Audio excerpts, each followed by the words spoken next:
Saúde a todos com a paz do Senhor. Vamos iniciar a nossa aula, fazendo uma leitura aqui em Neemias, capítulo 1. Nós vamos ler do versículo 1 até o versículo de número 6. Amém? Então pegue a sua Bíblia aí. Neemias, capítulo 1. Nós vamos ler do versículo 1 até o versículo de número 6. As palavras de Neemias, filhos de Acalias, e sucedeu no mês de Quisleu, no ano 20º, estando eu em Suzã, a fortaleza, que veio Hanani, um dos meus irmãos, ele e alguns de Judá. E perguntei-lhes pelos judeus que escaparam e que restaram do cativeiro e acerca de Jerusalém.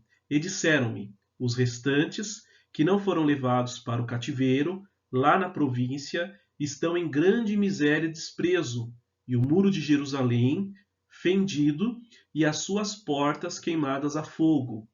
E sucedeu que, ouvindo eu essas palavras, assustei-me e chorei e lamentei por alguns dias e estive jejuando e orando perante o Deus dos céus. E disse, Senhor, Deus dos céus, Deus grande e terrível, que guardas o conserto e a benignidade para com aqueles que te amam e guardam os teus mandamentos. Estejam, pois, atentos teus ouvidos e os teus olhos abertos para ouvirdes a oração do teu servo, que eu hoje faço perante a ti, de dia e de noite, pelos filhos de Israel, teus servos, e faço confissão pelos pecados dos filhos de Israel, que pecamos contra ti, também eu e a casa de meu pai pecamos. Amém? Vamos relembrar um pouquinho da aula passada. Tá? Então, na aula passada, nós tivemos a primeira introdução do livro de Neemias, e lá nós criamos a base inicial do que nos espera aí para esse novo livro que nós estamos vendo. Tá? Então vamos relembrar um pouquinho aí do que nós aprendemos aí, refrescar da aula passada. Falando da palavra-chave do livro de Neemias, nós vimos que a palavra-chave é reconstrução. Então a história aí do livro de Neemias, ela gira em torno da reconstrução do muro. Então reconstrução é a palavra-chave. Nós vimos que Neemias ele vai ter a figura de um líder aí nesse processo de reconstrução. Tá? Tinha até uma figurinha lá que nós vimos um líder, diferença de um líder, um chefe, né? E ele ali ele tem uma preocupação, né? Algo tira o sono dele, algo deixa ele ali inquieto, que é o estado de ruínas que está Jerusalém. Tá abandonado, está sem seus muros. E aí agora o que ele faz? Ele com o papel ali que exercia de copeiro, de confiança do rei, ele vamos falar assim, se desfaz desse cargo para colocar ali em prática o projeto que ele tinha então ali de restaurar aqueles muros de Jerusalém. Tá? Nós vamos ver que ele foi uma vez para Jerusalém, conseguiu autorização, ficou lá, vamos falar assim, executou um projeto, e aí depois ele retorna para a Pérsia. Depois de 12 anos ele volta para a Pérsia. E aí depois ele volta de novo para Jerusalém. Tá?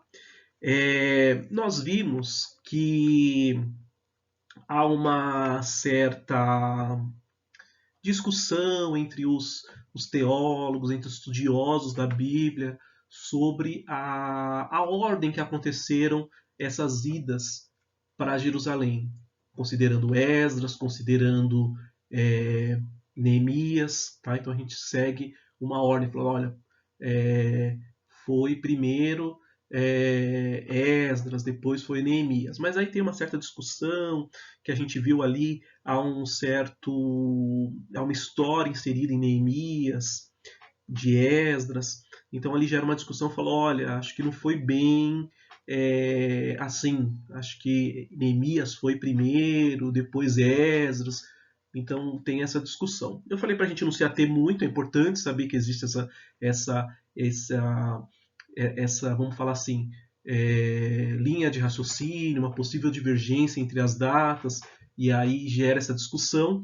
Uma que eu não comentei naquela aula, mas existe, que vamos falar assim, que reforça essa discussão entre os estudiosos da Bíblia, está relacionado também ao sumo sacerdote. Então, quando pega o sumo sacerdote que Esdras cita e o sumo sacerdote que Neemias cita, então eles falam, olha, não faz sentido Esdras estar na frente, sendo que ele está citando esse sumo sacerdote e o que Neemias cita, então, de fato, Neemias deve ter ido primeiro. Então, há essas discussões, tá bom? Nós vimos divisão do livro, nós vamos estudar. Nós vimos que está dividido em duas partes. A primeira vai falar dessa reconstrução dos muros e a segunda parte vai falar então da restauração da comunidade judaica lá em Jerusalém. Tá? Vimos sobre Jerusalém, né? Na Jerusalém ali nós vimos que foi a cidade ali onde Deus estabeleceu o seu nome. Tá? Então, é algo que a gente vai falar com muita frequência, vai dar muita ênfase, tá? Não só porque Jerusalém era uma capital política, era a capital ali de Judá, mas tem ali o sentido também ali, a presença ali de Deus naquele local, o nome de Deus estabelecido naquele local. Né? E aí eu até comentei que isso aí tudo aconteceu com base na evidência ali que Jerusalém toma com o passar do tempo, começando lá na época de Salomão. Até fiz uma pergunta, né, falando, gente, quem foi que visitou Salomão? Porque ficou sabendo da grandiosidade, da fama, né? E aí isso foi um meio também que se popularizou o nome de Deus, né? Presente ali, estabelecido na cidade, tá? Então a resposta era a rainha de Sabá. Quando a gente estudou lá, Salomão, tá? Então nós vimos aí a, a evidência que era o reinado de Salomão, o templo de Salomão. Olha, Deus se faz presente naquele local, o nome de Deus então estava estabelecido lá em Jerusalém. Tá? Então, uma das respostas aí era a rainha de Sabá.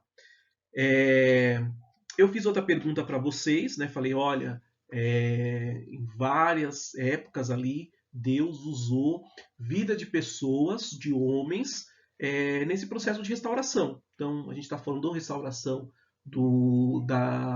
da muralha lá, dos muros, mas nós estamos falando também de uma restauração na vida aqui do povo, uma restauração da comunidade, tá? E aí eu falei para vocês, olha, se a gente pegar agora então de trás para frente, tem Neemias, nós vimos Esdras, mas tem outra pessoa também que faz parte então desse processo de restauração da comunidade judaica, visando que eles vivessem uma vida de retidão, tá? Numa restauração então espiritual, tá? Então a resposta correta é Zorobabel, tá? Algumas pessoas me colocaram me passaram outra resposta para essa questão aqui, mas algumas também me responderam certinho que foi Zorobabel. Tá? E onde está inspirado esse slide? Onde está inspirada essa resposta? Naquele primeiro slide que a gente viu lá na aula introdutória. Então, Zorobabel, ele liderou o primeiro grupo de israelitas, Esdras o segundo e Neemias terceiro. Né? Vamos aqui deixar de lado a divergência aqui, que fala, não, na verdade aqui foi Neemias primeiro, depois Esdras, então vamos seguir essa linha aqui. Então teve Zorobabel, que foi então o primeiro que comandou ali o primeiro grupo de israelitas, tá? Então ele regressou ali com esse objetivo de reconstruir o templo, tá? E ali preocupado então com a comunidade judaica nesse processo de restauração. Depois Esdras, depois Neemias, tá bom? Perguntei também para vocês qual que era o significado do nome de Neemias. Tá? Então, o significado do nome de Neemias, aí, o principal personagem que nós estamos estudando é o Senhor Consola. Alguém me passou outras definições, mas elas estão relacionadas, tá? Então vamos considerar como verdadeira também essas que vocês me passaram, tá bom? Por fim, nós vimos os temas, né? A gente viu a palavra-chave, que é a reconstrução, e também nós vimos os temas que estão relacionados com o livro de Neemias. Quais foram esses temas? Nós vimos que é a liderança, na figura ali de Neemias. Nós vimos o enfoque à palavra do Senhor, obedecer à lei, seguir os mandamentos da lei do Senhor, obedecê-la, tá? Então a obediência também é um tema presente aí. E nós vimos a oposição. Tá? A oposição vai ser um tema muito forte aí presente no livro de Neemias. Tá? Revimos aquela questão quando nós estudamos o livro de Esdras, era um livro só ali na Bíblia hebraica. Depois aconteceu a divisão dos livros. Tá? E aí então ele se tornou o livro de Esdras e Neemias. Tá? Então agora nós vamos fazer, criar, solidificar mais um pouquinho a base de estudo do livro de Neemias, fazer uma segunda introdução, e aí depois a gente entra no capítulo 1, que a gente fez uma leitura parcial até o versículo de número 6, tá bom? Então, refrescando, na aula passada nós falamos, mas quem foi o autor ali do livro de Neemias? Então, a comunidade, ela há um consenso na comunidade judaica que quem compilou o livro foi Esdras. Tá? A gente viu o relacionamento ali de Esdras com Neemias, com 1ª e 2ª Crônicas. Tá? Então fala ali que Esdras foi quem compilou o livro de Neemias também. Tá? Mas a gente, entrando num detalhe maior, um pouquinho mais de perto, a gente falou, olha, ok, mas o livro de Neemias, ele é composto das memórias de Neemias. Tá? Então são as memórias próprias de Neemias. Então tem algumas partes lá de Neemias que não tem a gente falar que não, isso aqui não foi Neemias que escreveu, tá? Porque então ele fazia parte das memórias de Neemias. E aí, quando a gente pensa nessas memórias de Neemias, pensem no seguinte, que essas memórias elas eram como relatório pessoal, era como se fosse uma prestação de contas de Neemias para a corte persa. Tá? Então, essas memórias aí, vamos até pensar de uma forma um pouco mais abrangente, eram partes, então, de uma literatura oficial, podemos dizer assim, da corte persa. Tá? Então, foi ali relatos que Neemias enviava, falando então ali os acontecimentos que ele estava vivenciando ali no período que ele estava afastado ali da corte, né? Tinha conseguido, vamos falar assim, uma licença, e ali então agora ele estava relatando esses fatos para o rei ali da Pérsia, tá bom? Isso aqui nós já comentamos, então foi Orígenes, aqui é só relembrando uma aula que nós tivemos lá em Esdras, na introdução de Esdras. Então Orígenes, ele era um egípcio de Alexandrina, foi ele que foi responsável ali, foi o primeiro teólogo que fez então essa divisão em Esdras 1 e Esdras 2. E aí, com o passar do tempo, ela evoluiu, e aí então nós temos hoje Esdras e nós temos Neemias. Tá? Mas vamos falar que uma primeira divisão ali aconteceu ali com a figura de Orígenes, tá bom? Isso aí só relembrando uma aula que a gente viu. Falamos então que Neemias ele é destacado pela figura de líder, tá? Então a figura de Neemias ali, um líder, tá? Diferente de um chefe, então um líder ali que ele tá junto com seus liderados, tá? E, além disso, uma parte que chama muita atenção para a gente no livro de Neemias, na personalidade de Neemias, é que ele é alguém destacado ali pela sua vida de oração. Tá? Então, a gente fala assim, quais são as qualidades ali de Neemias? Primeira, a gente vai falar, olha, ele é alguém ali, é um líder. Tá? E outra, ele se destaca pela sua vida de oração. Tá? Que acaba sendo o quê? Eu coloquei aqui, acaba sendo uma inspiração para a nossa atualidade. Tá bom? Então, Neemias, qual que foi o desafio dele? Ele precisou arrumar algumas coisas que não estavam muito legal, não estavam no seu devido lugar. Tá? Então, quando ele chega ali, ele precisa colocar em ordem o templo, os levitas, alguns preceitos. Né? No Velho Testamento a gente viu que a questão do sábado era muito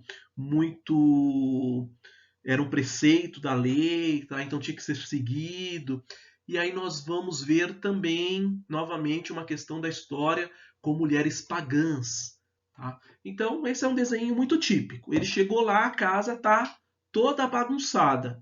Eu preciso organizar. Tá? Então, o desafio de Neemias como líder é ele colocar todas as coisas no devido lugar. Templo, levitas, tá? Os preceitos com a lei e um exemplo lá das mulheres pagãs. Então, Neemias, o desafio dele era trazer de volta a identidade do povo judaico, da comunidade judaica, era trazer de volta essa identidade, tá?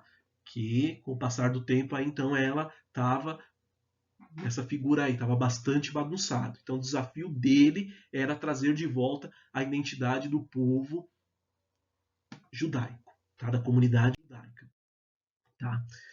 Nós vimos que Neemias, né, pensando ali na corte, ali ele servindo na Pérsia, ali ao rei da Pérsia, Artaxerxes, ele exercia a função de copeiro. Tá? E aí nós vimos também que o copeiro ele tinha ele desfrutava de um certo prestígio, porque dos meios ali de o rei sofrer um ataque estava relacionado com o envenenamento. Então, toda a refeição, toda a bebida que o rei iria provar, comer, beber, antes ela passava nas mãos ali do copeiro. O copeiro, então, ele fazia essa contraprova. Tá? E aí nós vimos, então, também que, com posse dessa função que nós vimos, né, pegando esse slide da outra aula ali, tinha uma imagem ali embaixo mostrando a figura de um conselheiro. Então, a figura do copeiro, ele tinha um prestígio, tá? Ele era como se fosse um conselheiro do rei.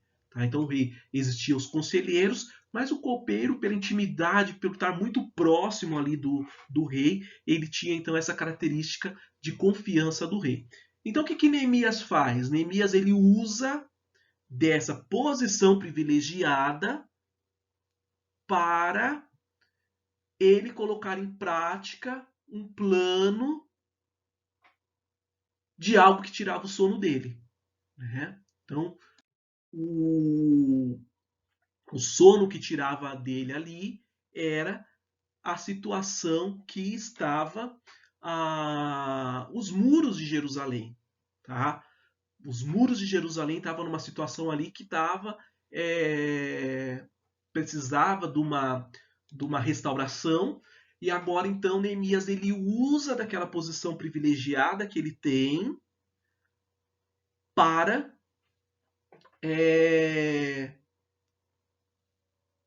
usar de estratégia para ir lá e restaurar os muros. Tá? E durante a história bíblica do que nós estudamos até aqui, que nós ainda vamos estudar um pouquinho mais para frente, nós vamos ver que Deus, ao longo da história, ele usa tanto os homens como as mulheres em posições privilegiadas para fazer uma obra. Tá? E aí eu deixo já uma pergunta aqui para vocês. Quais foram outros homens que nós já estudamos, tá? E alguns que ainda nós estudaremos, que ocuparam posições de destaques e, mediante a sua posição de destaque, eles foram utilizados por Deus para realizar um propósito, tá? Ajudar o povo de Israel, principalmente nesse sentido, tá? Então eu peço que vocês tragam à memória o que nós já estudamos e falem, olha, mas também tem essa história que a gente ainda não estudou, mas são personagens que a gente já ouviu muito, já até leu, que nós vemos ali eles numa posição de destaque e Deus usando aquela posição de destaque para um propósito específico, para a sua obra, tá? Então, lição de casa fica essa aí. Quais foram outros personagens que ocuparam cargos de destaque e foram usados por Deus para realizar uma missão, tá bom? E aí eu gostaria de falar agora um pouquinho, né, a gente trabalhar um pouquinho na figura de Neemias, com um contraste dele com outras personalidades, aqui sendo bem genérico. Tá?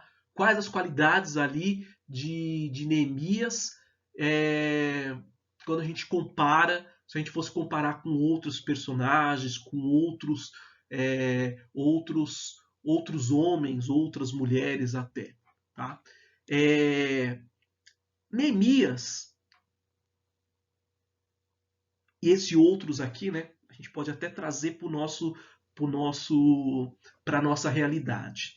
Neemias, ele, quando soube, olha, tá uma bagunça, tá tudo errado, estão fazendo assim, em vez de fazer dessa outra maneira, estão desobedecendo ao Senhor, vamos pegar o exemplo lá das mulheres pagãs lá, estão se filiando com mulheres pagãs, tá? Em vez daquele turbilhão de informação, de notícia ruim, ele não se enquadrou naquela categoria de reclamar, tá? Então ele não só reclamou ali, falou, mas não acredito que tá nessa situação, o povo não aprende. Tá? Então Neemias não foi nessa linha de criticar, de reclamar. Tá? O que nós vemos a figura de Neemias? Tá? A figura de alguém que colocou a mão na massa. Falou, gente, a situação tá ruim, tá bagunçado, mas eu preciso fazer algo. Eu preciso arrumar essa situação. Então, né, isso muito comum no mundo empresarial, em famílias, né, vamos até expandir até em igrejas, em comunidades que eu digo bairros, um monte de coisa. A gente pode enquadrar pessoas nessas duas categorias. Aquele que reclama, esperneia, e aquele outro que, em vez de reclamar, ele fala, tá, o que eu posso fazer para ajudar?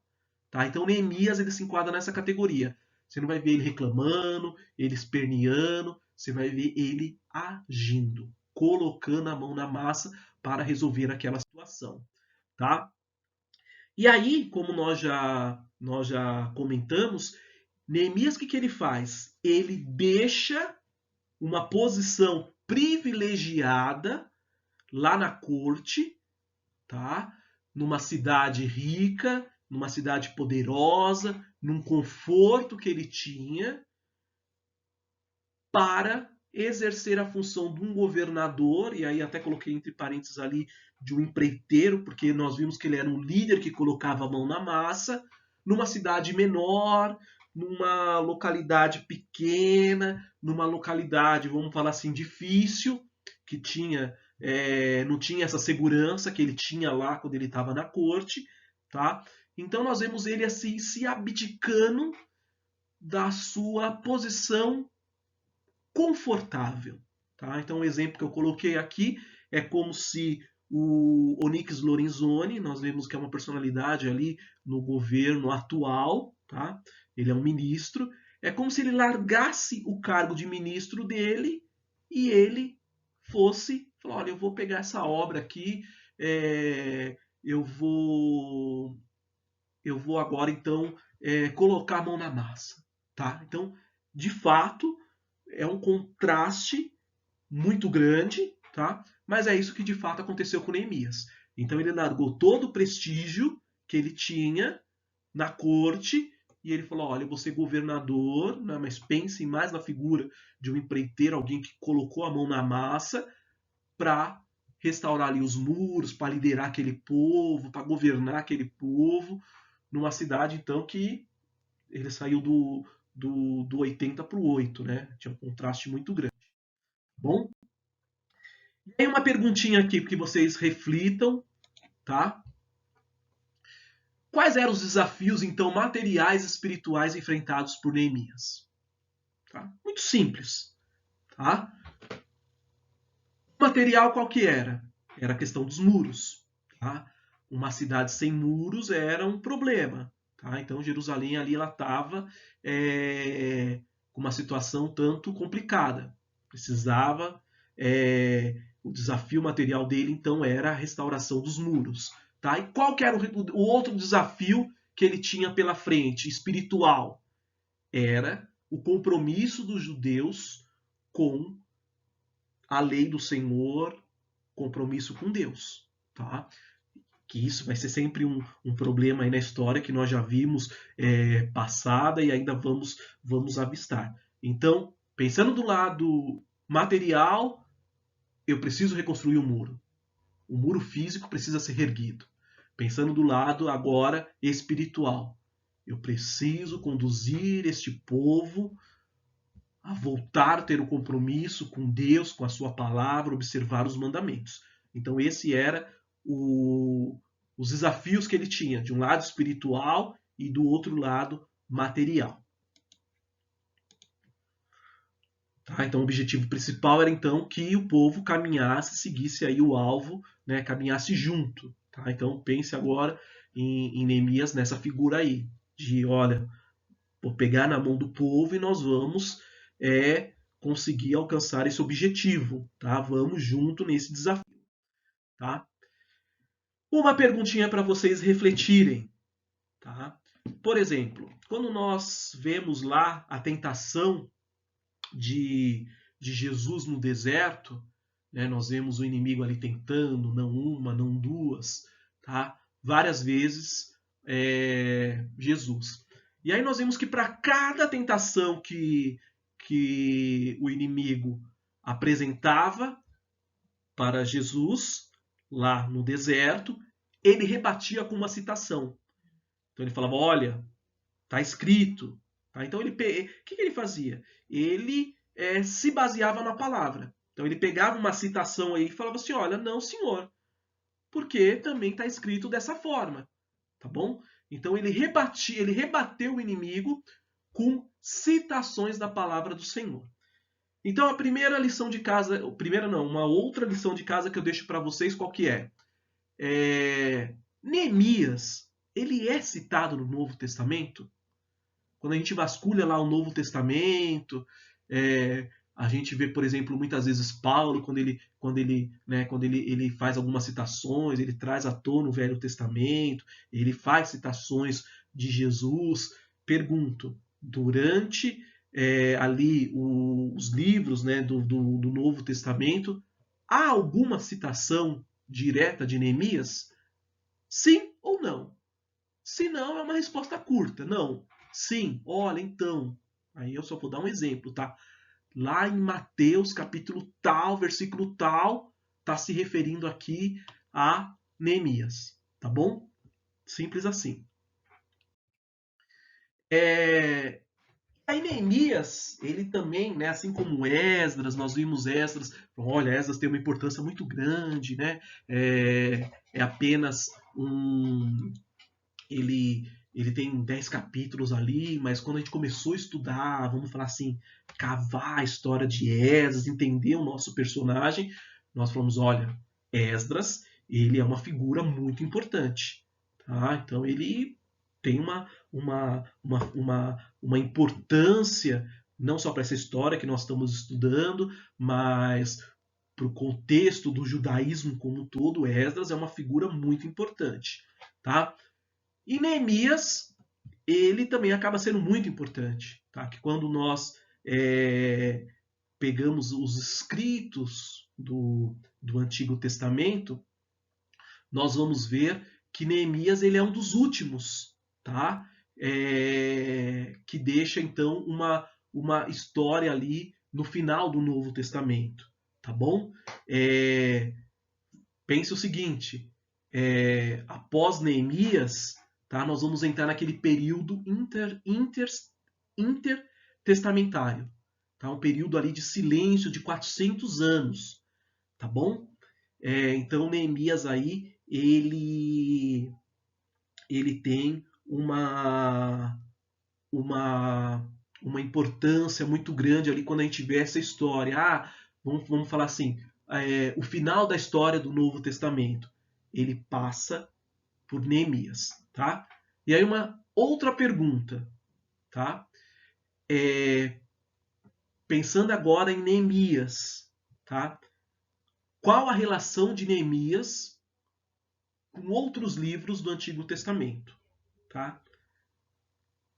Um que a gente já sabe, não é essa a resposta que eu espero, mas a gente poderia falar, olha, Neemias, ele tem relação com Esdras, tá?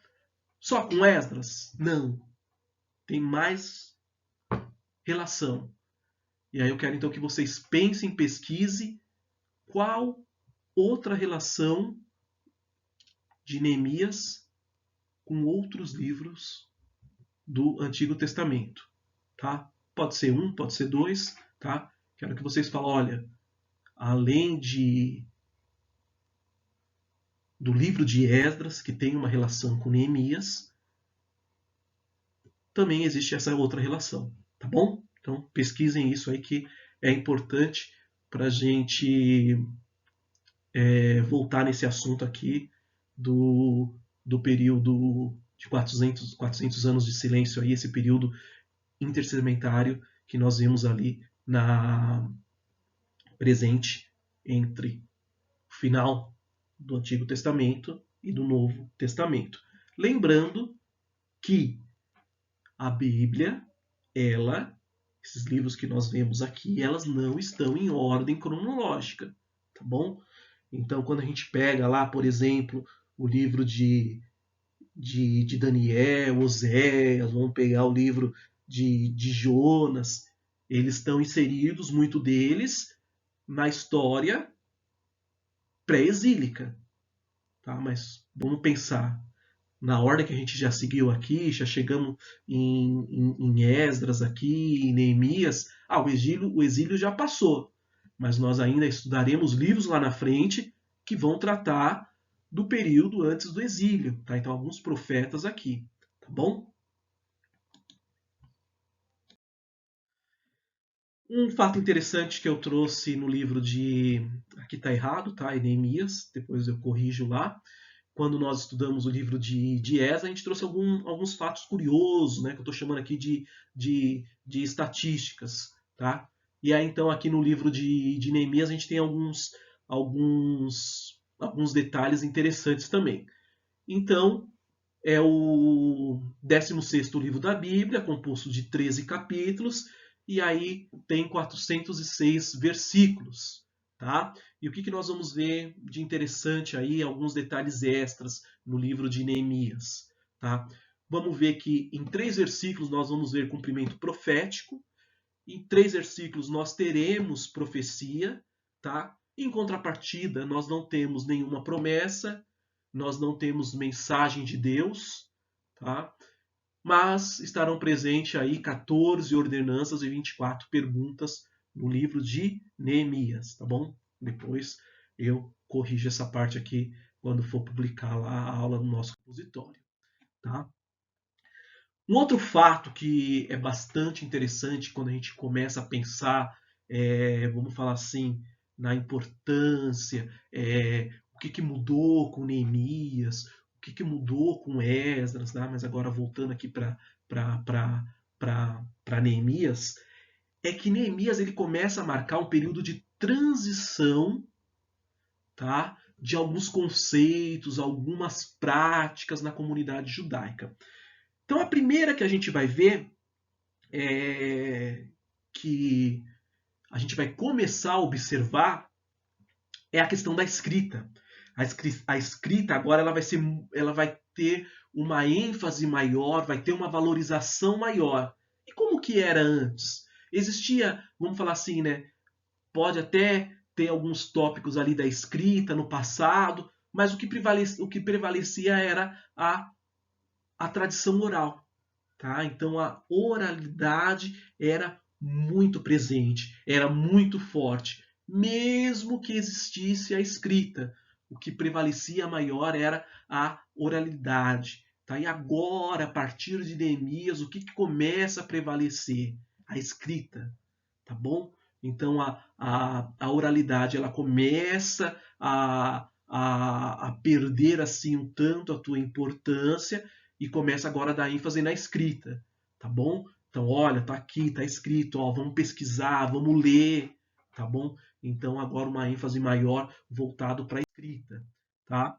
O que muda também agora, com o passar do tempo, que vai ficar muito claro para a gente a partir de Neemias, é os conceitos de sagrado. Até então, o que era sagrado? Olha, o templo é um local sagrado, é onde Deus se faz presente. E agora, quando a gente começa a história de Neemias, nós vamos ver que o templo ele continua sendo sagrado, mas os muros eles passam também a representar um lugar sagrado na história ali do povo de Israel, tá bom? Então, são dois preceitos, duas práticas, a gente olhar com cuidado, nós vamos dizer, olha, interessante. Agora a escrita começa a ter um valor maior. Começa a se ter uma ênfase maior em relação à oralidade que era muito presente antigamente. Olha, o templo é o lugar sagrado, continua sendo, mas agora os muros também acabam sendo um lugar sagrado também. Tá bom? Então isso aí é a base que a gente termina do livro de Neemias que nós vamos estudar aí durante os próximos domingos, tá bom? Então vamos entrar no capítulo 1. Tá? Nós fizemos a nossa leitura no versículo de 1 até o versículo de número 6. Então no capítulo 1 é onde, vamos falar assim, Neemias ele fica triste pelo relato que ele obtém. Tá? Então, o texto começa falando lá do mês de Quileu. Nós vimos já em algumas aulas passadas que o calendário lá ele sofre uma diferença, uma alteração quando a gente pensa no nosso calendário. Tá? Então, quando está falando do mês de Quileu, está falando dos meses que equivalem aqui ao nosso calendário, novembro e dezembro. Tá bom? Suzã, assim como a gente estudou, Betel, Jerusalém, Samaria, são cidades ali importantes, tem todo um significado. Suzã acaba sendo uma dessas localidades muito importante no contexto que nós estamos estudando, tá bom? Porque era a cidade onde a fortaleza, pensa no Palácio Real, estava sediada. Tá? Então, Suzã era como que eu posso falar nos nossos dias hoje, é como a residência oficial do presidente da República. Né? Tem a tal da Granja do Torto, existem outras. Tá? Então, é a mesma coisa. Então, o Palácio Real ele está sediado nessa cidade chamada Suzã, tá bom? E aí então era como se fosse uma cidade ali que tinha uma residência de inverno para os reis da Pérsia, tá? Então aí, ó, Suzã aqui tá localidade, tá nessa localidade aqui da Pérsia, tá? E ali na outra ponta tá mostrando a cidade de Jerusalém. Suzã vai ser uma cidade que nós vamos ver quando nós estivermos estudando outros livros da Bíblia, tá bom? Quando nós estivermos estudando lá Daniel, nós vamos ver que o local lá onde Daniel teve umas visões, acontece também nessa localidade, nessa cidade chamada Suzã. Quando nós avançarmos lá para o livro de Esther, que nós vamos estudar a história de Esther, Mordecai, Amã, tá? Então é a localidade onde o rei morava, tá? O rei Mordecai morava ali, Palácio Real, juntamente com a rainha Esther, tá? No versículo 2, cita para nós então Hanani. Quem que era Hanani? Hanani era o irmão de Neemias, tá bom? Ele havia visitado Jerusalém e retornou com notícias para Neemias do que ele tinha contemplado, do que ele tinha avistado, o que ele tinha encontrado, qual que era a real situação de Jerusalém, tá? Pelo mapinha aí nós temos uma ideia, tá? Vamos falar assim, da distância entre essas duas localidades. Então era uma cidade, um trajeto longínquo, tá? Principalmente quando a gente compara o tempo antigo com o nosso. Tá? Hoje temos diversos meios de transporte. Naquele tempo não era assim. Então todas as viagens ali tendiam a ser bastante demoradas. Tá? Então o deslocamento de Suzã até Jerusalém, aquele mapinha que a gente acabou de ver, essa ponta e essa outra, era cerca de 1.600 quilômetros. Tá? E quando a gente relembra lá em Esdras, quando a gente viu que Esdras saiu lá de Jerusalém, saiu lá da Pérsia e foi até Jerusalém, nós vimos que demorou cerca de 4 meses essa viagem. Tá? Então imaginem agora vocês a preocupação de Neemias, tá? Em ter notícia, em saber como que estava a comunidade lá em Jerusalém, e aí ele tinha que esperar o irmão dele chegar com a notícia, tá? De uma viagem que era extremamente longa, tá? E aí qual que era a situação que a cidade de Jerusalém se encontrava? Não estava fácil para ninguém, tá? Por quê? Os muros da cidade eles estavam todos, como que eu posso dizer, necessitando de uma reconstrução. Uma cidade não tinha muros, os muros da cidade estavam destruídos, tá? E aí quando a gente entra um pouquinho naquele contexto histórico, a gente pega a tradição da época, os muros da cidade eles eram de extrema importância. Pensando no sentido físico, era de proteção, tá? Olha, uma cidade sem muros é uma cidade vulnerável. Mas no contexto, na crença daquele povo, das nações, né?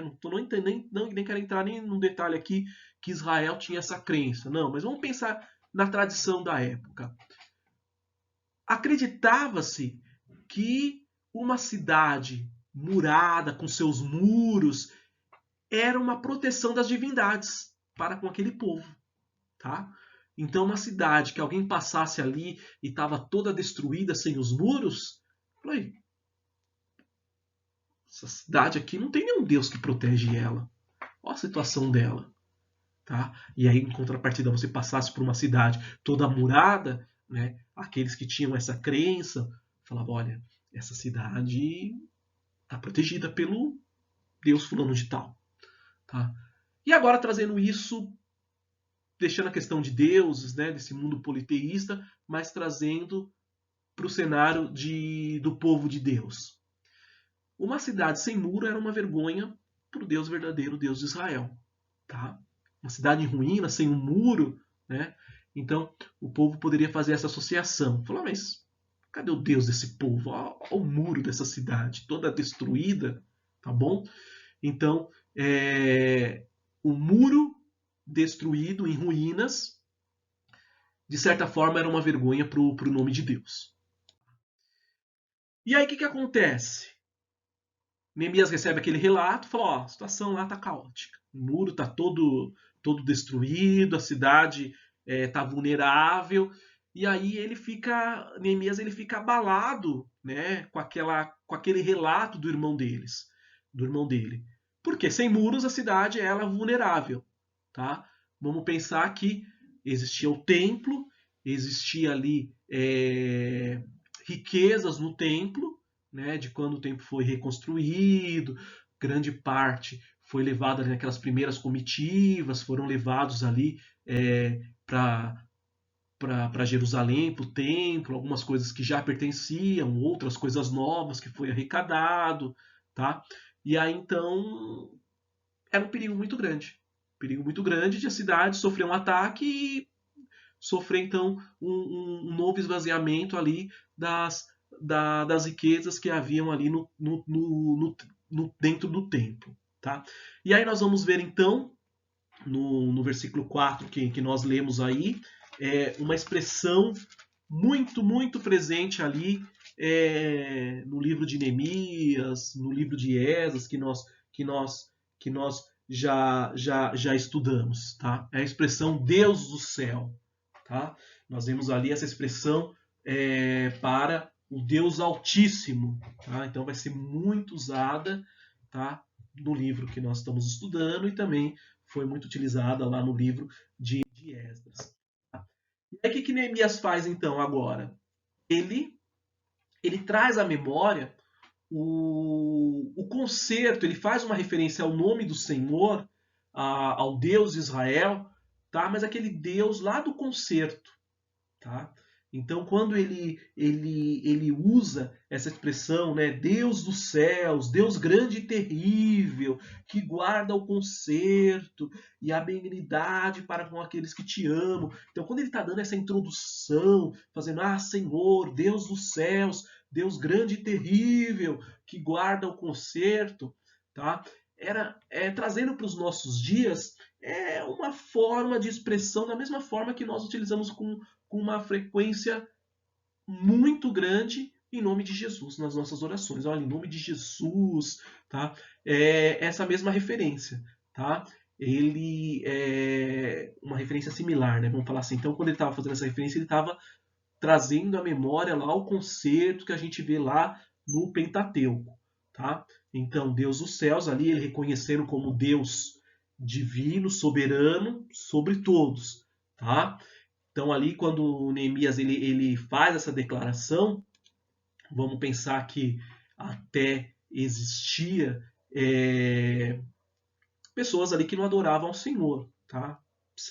Siga o pressuposto que ele está ali na Pérsia e na Pérsia servia a vários deuses, tá? Nós vemos muito claro isso que quando eles dão permissão, olha, vamos lá, reconstrua o templo, isso pensando lá em Esdras, tá? Olha, vai lá, reconstrói o templo, olha, vou fazer aqui, não, algum tem que te ajudar, tá? E clamem também pelo seu Deus por mim.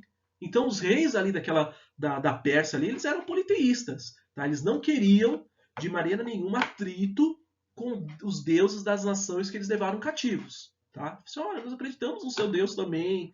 Tá?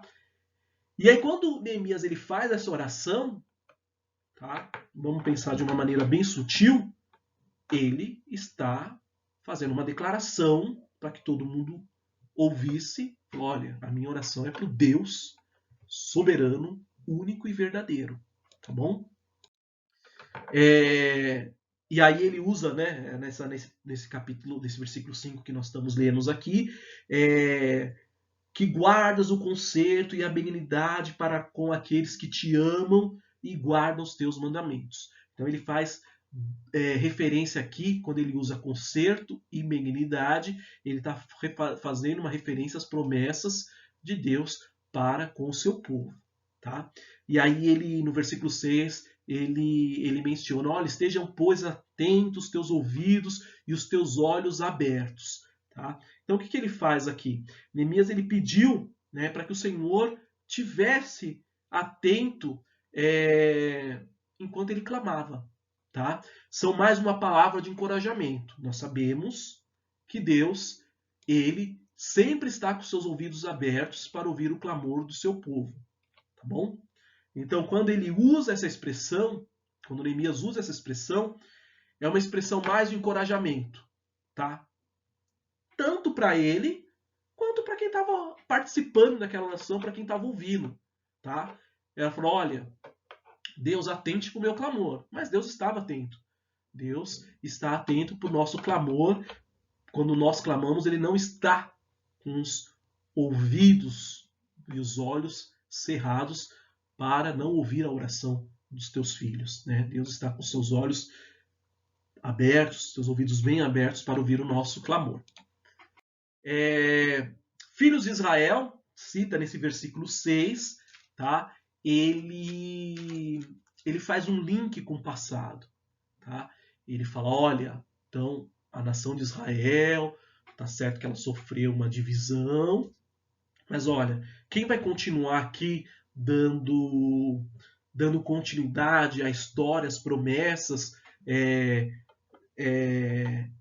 do Senhor, quem vai dar continuidade a essa comunidade, a esses filhos de Israel, a nação israelita lá do passado, é essa comunidade pequena aqui que são o povo judeu, tá? Então quando ele cita filhos de Israel, aí ele está citando, de certa forma, o passado dos israelitas e agora essa nação, a comunidade judaica agora que daria continuidade então como nação eleita ali do Senhor, tá? Neemias, assim como outros personagens que nós estudamos, Esdras, ele não faz aquela oração, como eu posso dizer, uma oração que ele não se incluía. Ele fala assim, olha, o teu povo pecou, não obedeceram a tua lei, não atentaram para os teus mandamentos, Senhor, perdoa esse povo. Não. Neemias, ele começa confessando os pecados do pai dele e os próprios pecados da própria casa de Neemias, tá bom? Então, a confissão de Neemias, ela é uma confissão, vamos falar assim, abrangente. Ela, no modo maior da esfera, ela é da nação como um todo e ela diminui até a esfera pessoal, tá bom? Então, eu sempre falo isso, né? Alguns personagens que nos chamam a atenção, talvez alguns a gente não vai falar assim, olha, mas eu não estou vendo nenhum pecado aqui na vida de Neemias, olha, não estou vendo nenhuma transgressão na vida de Neemias, olha isso, esse homem aqui era um homem reto, era um homem, tá? Mas os personagens, né? Nós estamos falando de seres humanos, de homens que são falhos, assim como eu sou falho, assim como você é falho, tá? Então Neemias ele se enquadra aqui e fala, olha, eu sou tão pecador quanto a nação. Eu preciso alcançar o perdão do Senhor, tá? Então o pecado dele também fazia parte da nação ali. Ele não estava se esquivando, não estava fazendo uma oração igual a gente vê lá no Novo Testamento ali dos fariseus. Tá bom?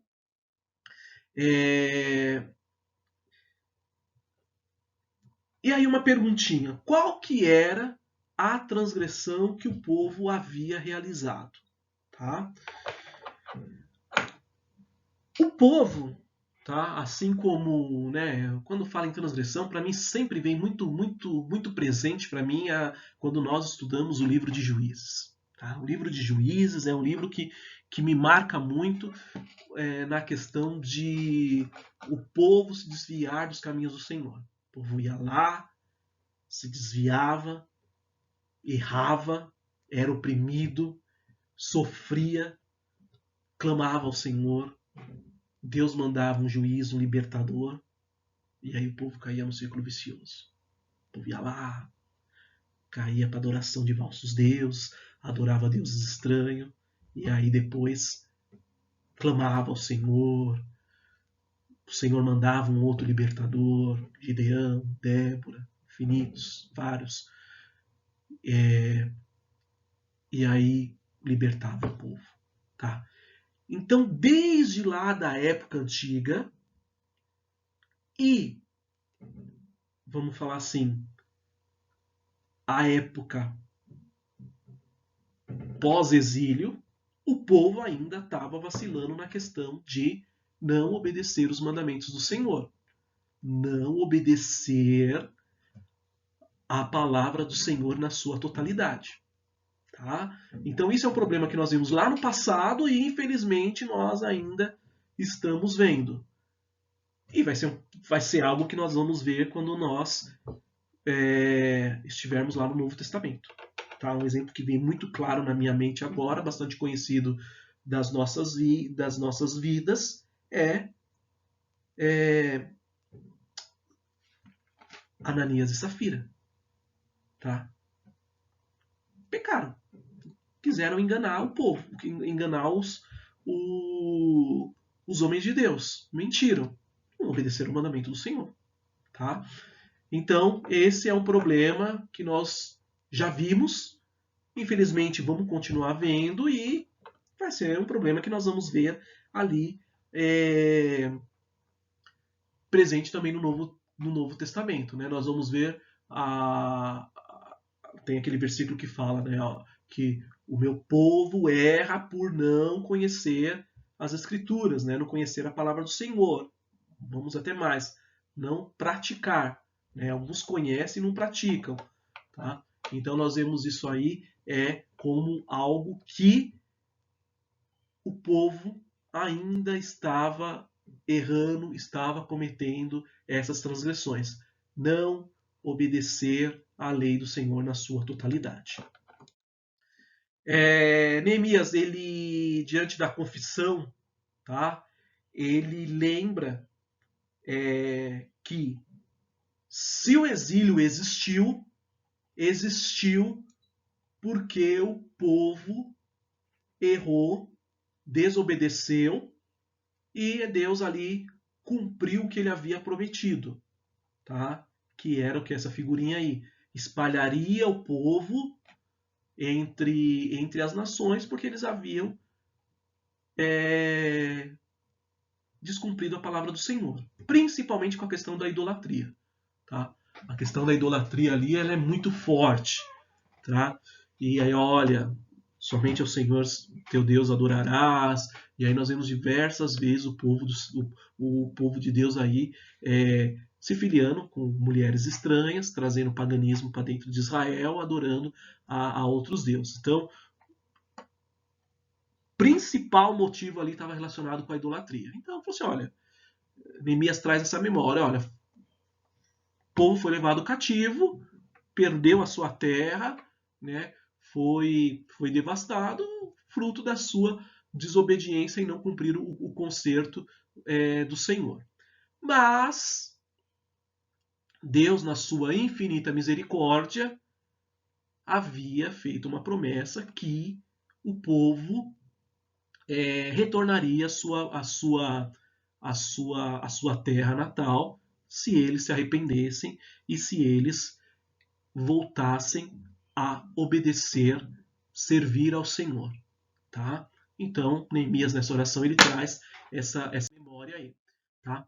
Neemias, então nessa oração ele traz a referência que Deus ele cumpre, ele mantém a sua promessa, né? Deus ele continua fiel, vamos falar assim, nós que somos infiéis, tá?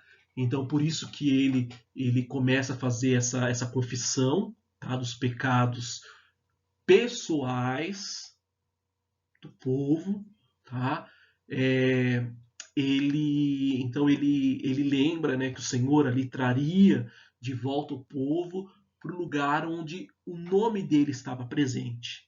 Tá? Então isso aí foi algo que na aula passada nós comentamos. Né? Então Jerusalém ela começou a ganhar, além dessa importância política, a importância religiosa, lá tem o templo do Senhor, mas o nome do Senhor estava ali estabelecido sobre Jerusalém. Tá? Então ali ele traz essa memória, né? Eu vos trarei ao lugar que tenho escolhido para ali fazer habitar o meu nome. Tá? Embora ali algumas pessoas já havia retornado ali para Jerusalém, havia uma pendência. Tá? Qual que era essa pendência? Tá? O muro estava em ruínas. Tá? E como nós já vimos nessa aula, o muro em ruínas era uma cidade sem proteção, sem defesa, sem segurança. Tá? Então esse era um dos problemas ali que pairava, uma pendência muito grande, ter um muro ali ainda em ruínas. Tá? Então, olha, é necessário urgentemente essa restauração. Ele fala teus servos e teu povo, tá? Ele agora fala, olha, nós estamos, né, se arrependendo, nós vamos voltar a fazer a tua vontade, somos o teu povo, e a época é propícia então para que essa restauração aconteça, tá?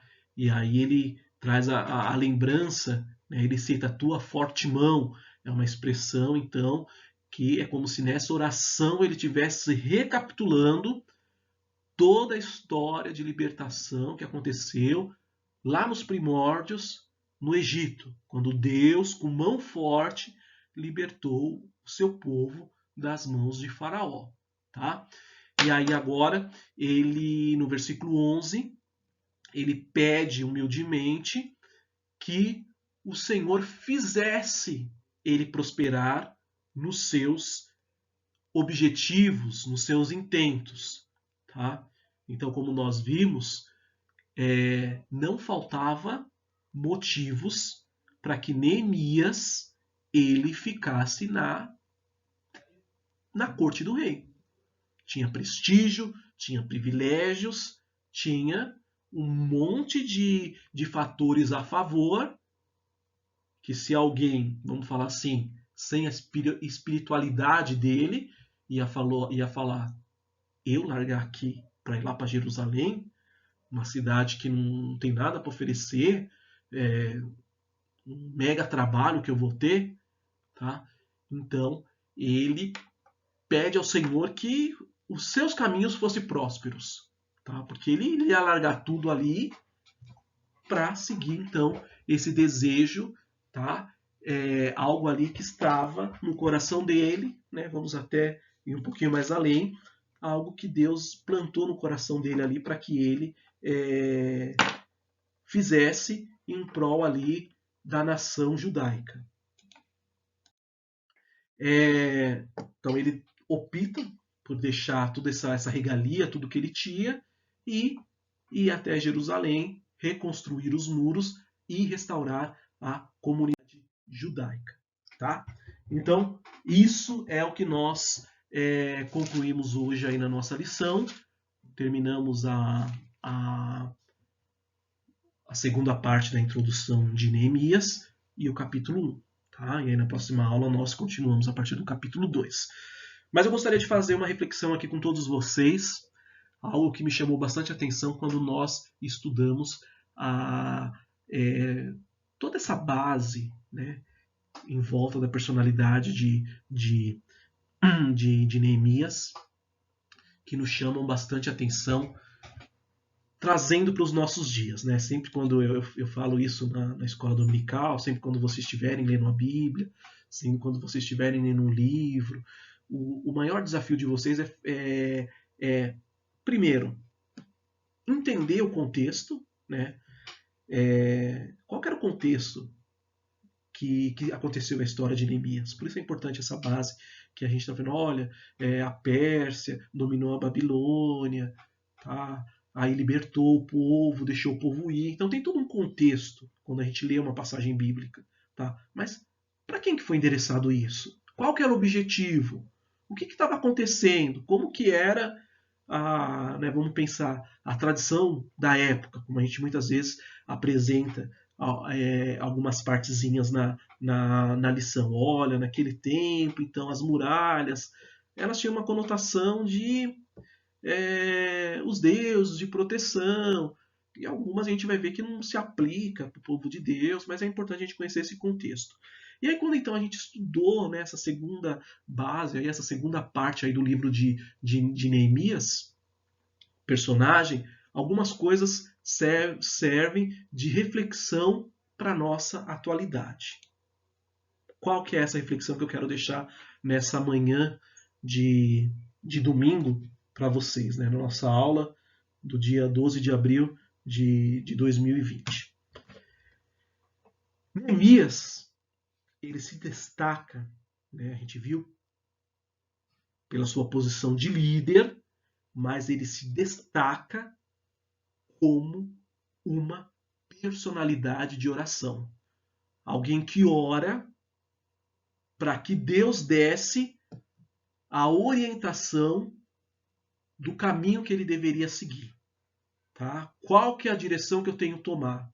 Então ele ia lá, orava, pedia orientação, tá? E nós vamos ver ali que em muitas situações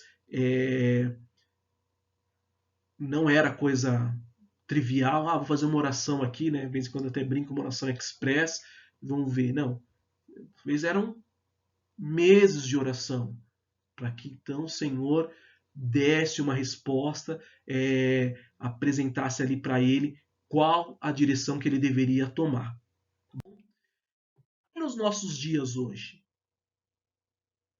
o que nós fazemos? Sem demagogia nenhuma. Muitas vezes nós fazemos isso aqui, ó, igual a figurinha está aqui.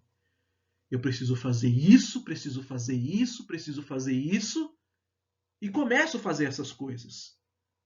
Tá? E aí eu me lembro de pedir orientação, direção do Senhor, para que o Senhor me ajude. Olha, estou fazendo isso, estou nesse projeto, e até um pouco mais longe, tá? Comprei esse carro aqui, né, vou até brincar, dei R$1 de entrada, estou com um carnezinho de 72 meses agora, e aí então a gente vai orar, tá? Quando o correto nas nossas vidas deveria ser totalmente o inverso. Nós deveríamos orar ao Senhor, apresentar os nossos projetos, para saber se Deus está conosco naqueles nossos projetos. Se os nossos planos estão inseridos naquilo que o Senhor tem para as nossas vidas. Tá? Então, Neemias, na qualidade de um homem de oração, nos deixa uma reflexão e uma lição no sentido de, olha, se você não está fazendo desta maneira que eu circulei aqui, é melhor que você siga o exemplo de Neemias, um homem que apresentava as causas ao Senhor, apresentava os seus projetos e não o contrário. Tá? Então, isso trazendo para os nossos dias, muitas vezes nós saímos fazendo um monte de coisas e depois, vou orar agora ao Senhor. Quando o correto era a gente fazer o inverso. Tá? Então, meditem na posição de Neemias, nessa virtude dele de um homem de oração, em que eu vou orar e depois fazer as coisas, em contrapartida, o que muitas vezes, né, vamos ser bem sinceros aqui, nós não fazemos. Nós saímos fazendo as coisas e depois eu peço direção do Senhor. E aí muitas vezes nós vemos que aquilo não era o propósito de Deus para as nossas vidas. Tá? Vamos sofrer, vamos ter marcas, porque naquela expressão popular deixamos os burros na frente dos cavalos, na frente da carroça. Tem uma expressão que fala isso, né? Que atropelamos a ordem da a ordem natural das coisas. Tá? Então deixa essa reflexão aí para as nossas vidas nessa manhã. Vamos seguir o exemplo de Neemias. Eu vou orar primeiro, apresentar os meus anseios, as minhas necessidades, os meus projetos e ver e aguardar se o Senhor aprova o que eu estou pensando em fazer, o que eu quero fazer. Tá bom? Essa aula, ela, como sempre, ela vai ser disponibilizada lá no nosso repositório. Tá? Eu só vou disponibilizar ela no próximo domingo. Tá? Isso aí tem um motivo. Né? Eu recebi algumas lições de vocês. Tá? Quero frisar que nesse período que a gente está aí de quarentena, já falei isso lá no grupo, já falei na outra aula, mas vou frisar que a presença ela vai ser computada baseada nas lições de casa. Tá? Não tem como eu saber se vocês assistiram, se vocês, entre aspas, participaram, estão presentes, se vocês não me responderem de certa forma. Tá? E como é essa forma que vai computar a presença? Né? A presença ela vai ser transferida em pontos. Tá? Então, na aula passada, tinha a pergunta da rainha de Sabá. Né? Uma era essa pergunta. A outra pergunta, eu falei, tá, tivemos Esdra, tivemos Neemias, e quem foi o outro? Tá? Zorobabel. Então teve uma segunda pergunta, e nós tivemos uma última pergunta, que ela apareceu lá como, né, aquele tópico lá que eu coloco sempre no final da aula como lição de casa, que era responder qual o significado do nome de Neemias. Tá? Então, algumas pessoas só me responderam essa parte. Tá? Fiquei na dúvida se elas não conseguiram responder as outras ou se elas nos responderam porque elas não prestaram atenção que no meio da lição tinha lição. No meio das aulas ali dos slides, tinha lição de casa. Tá? Então, igual nessa aula, se a gente pegar o slide anterior lá, vocês vão ver que não tem lição de casa ali. Falar, igual teve na última aula. A lição, ela tá no meio dos slides. Tá? Então é importante que vocês vão lá e assistam a aula, tá?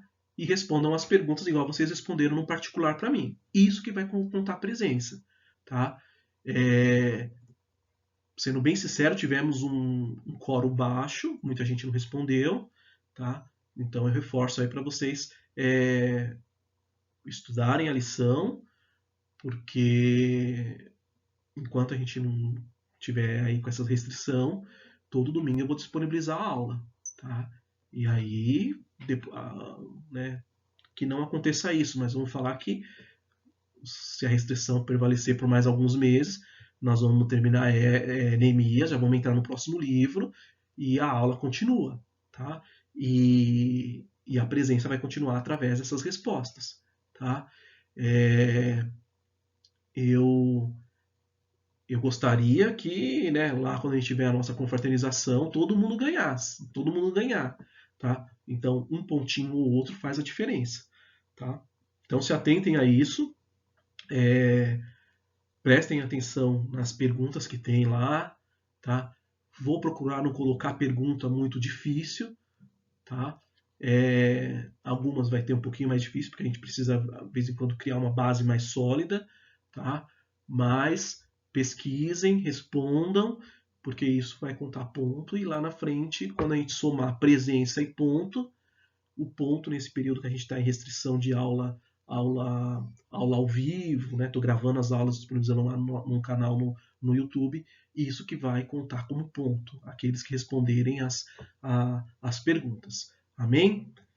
Fiquem com Deus, continuem a leitura aí dos próximos capítulos, né? Certeza que na próxima aula a gente vai ter o capítulo 2, talvez o capítulo 3, né? Depende a quantidade de assuntos aí para não ficar uma aula muito extensa.